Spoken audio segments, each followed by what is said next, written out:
We're always told that inflation is this big, bad enemy, just eating away at our savings. But have you ever noticed that the very people in charge of the economy, well, they seem to actually want it? It's a strange paradox. So let's dig in and figure out what's really going on.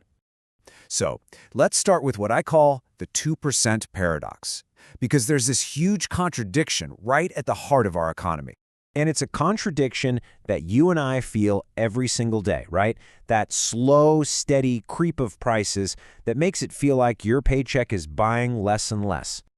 I mean, you see it everywhere. You're at the grocery store, you're at the gas pump, and you definitely see it when your rent is due. It feels like this constant battle just to stay afloat. So, if it's so obviously painful for all of us, why on earth do the people in charge actively aim for it?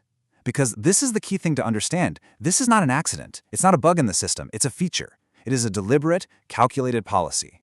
Central banks all over the world, from the US Federal Reserve to the European Central Bank, they don't aim for zero inflation. No way. They literally target around 2% inflation every single year. The big question is, why? All right, let's get into the official story. This is what the textbooks will tell you, what you'll hear in all the official statements. But before we dive in, let's just make sure we're on the same page. In simple terms, inflation just means your money buys less stuff over time. So that dollar in your pocket today, with 2% inflation, it's only going to be worth about 98 cents next year. So the official line is that a little bit of inflation is actually good for the economy. They say it encourages us to spend or invest our money instead of just hoarding cash. It also helps avoid its really dangerous opposite, deflation. And it gives businesses some wiggle room to adjust wages and so on.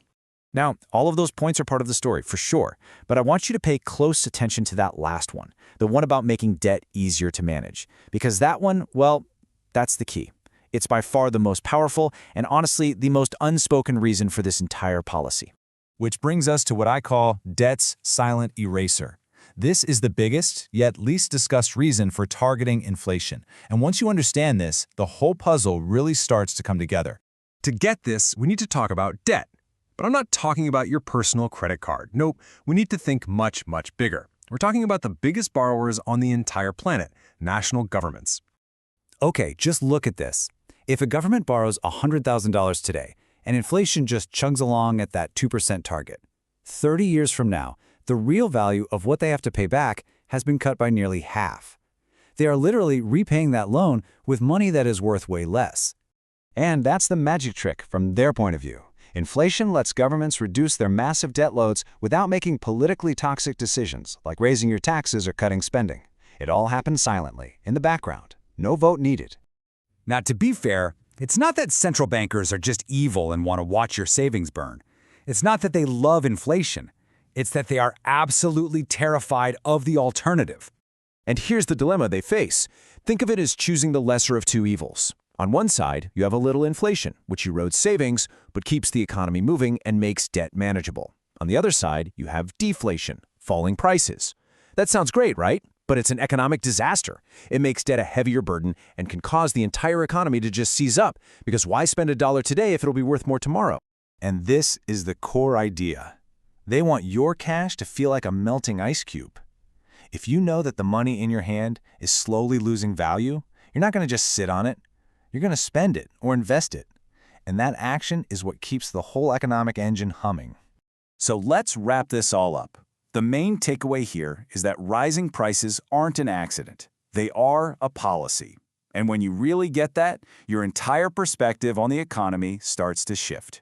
So that steady, low level of inflation isn't a bug in the system, it is a core feature. It's a tool they use to manage government debt, to nudge people like us towards spending and investing, and most importantly, to steer clear of that economic deep freeze of deflation. So the truth is, central banks don't hate inflation. What they fear is losing control of it.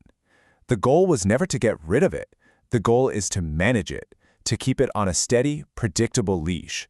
The real nightmare for them isn't 2% inflation, it's 10%, or worse, tipping over into deflation. And that leaves us with one final thought. Once you understand that inflation is an intentional policy, not just some random thing that happens, well, that changes everything. It reframes how you listen to the news, how you think about your own money, and how you view the decisions being made by the people in charge. It forces you to start asking a whole new set of questions, doesn't it?